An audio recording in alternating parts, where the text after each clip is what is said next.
The first rays of dawn crept into my room, painting the crystalline walls with soft hues of gold and pink. Despite the peace of the morning, my mind was restless. Yesterday's encounter with the shadow, its whispers, its form had shaken me. It wasn't just a force of destruction. It was something alive, something I could feel watching me even now. Lysara arrived as the city stirred to life. She seemed more alert than usual, her silver eyes scanning the halls as we walked. "The Council of Aeralis will convene today," she said. "They wish to speak with you about what lies ahead." "The Council?" I asked, trying to suppress a groan. "Another group of powerful, mysterious people who know more about me than I do?" She gave me a faint smile. "Perhaps, but their wisdom is worth hearing. Aeralis has stood for millennia as a bastion of the light. If anyone can aid you in your journey, it is them." The council chamber was a grand circular room near the peak of the spire. Sunlight poured in through arched windows, refracting through prisms of crystal and filling the space with a kaleidoscope of colors. 5 figures sat in ornate seats that seemed to hover slightly above the floor. They were ethereal, even by Aeralis standards, their forms shimmering faintly with the light of the ether. Kale stood at the center of the room, waiting for us. He inclined his head as Lysara and I entered, motioning for me to step forward. "Nico," he said, his voice steady, "you stand before the Council of Aeralis, guardians of the sky veil, and keepers of the light.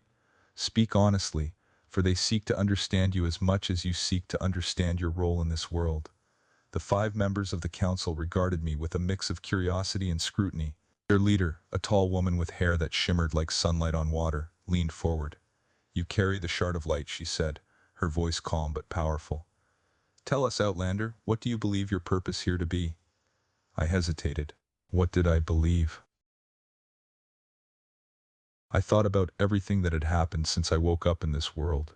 The forest, the ruins, the shadow's attacks, the people who had helped me. "I don't know why I was brought here," I admitted. "But I know I can't ignore what's happening. The shadow is growing, and if I have the power to stop it, even a little, I have to try." The council exchanged glances, their expressions unreadable. "You are untrained," another member said, his voice sharper, "and untested. What makes you believe you can succeed where others have failed?"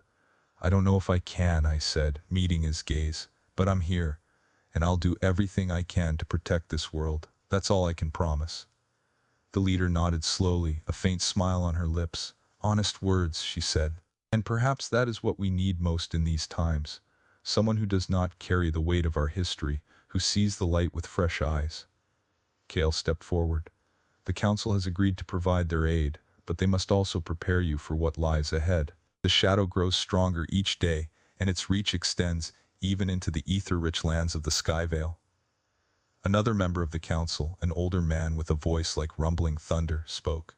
"We have received word of a disturbance in the northern reaches of the Vale. A sacred sanctuary, once a place of healing, has fallen silent. We believe the shadow has taken root there." Lysara tensed beside me.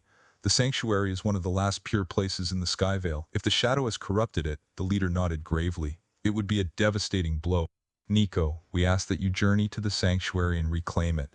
If the light there can be restored, it will serve as a rallying point for those who stand against the shadow." The weight of the request settled over me like a heavy cloak. Journeying to a sanctuary overtaken by the shadow wasn't exactly how I imagined spending the next few days, but I didn't hesitate. "I'll do it," I said. The council seemed pleased with my response. The leader raised her hand, and a small glowing orb appeared in the air between us. It drifted toward me, hovering just above my palm. "This is a beacon," she said. "It will guide you to the sanctuary and aid you in your efforts to restore its light. Use it wisely." The orb felt warm and alive, pulsing faintly in time with the shard around my neck. As Lysara and I left the chamber, I couldn't help but feel a mix of anticipation and dread. "Do you think I'm ready for this?" I asked her. "You faced the shadow directly and lived," she said. "You've already proven yourself capable. But this mission will test you in ways you cannot yet imagine. Stay vigilant and trust in the light." We spent the rest of the day preparing for the journey. Supplies were gathered, maps studied, and the beacon's properties explained to me in detail. Lysara ensured I was armed not only with weapons but with the knowledge I'd need to survive in the sanctuary's corrupted depths. That night, as I lay in my chamber, I held the beacon in one hand and the shard in the other. Their combined light cast faint patterns on the ceiling, a reminder of the power I now carried.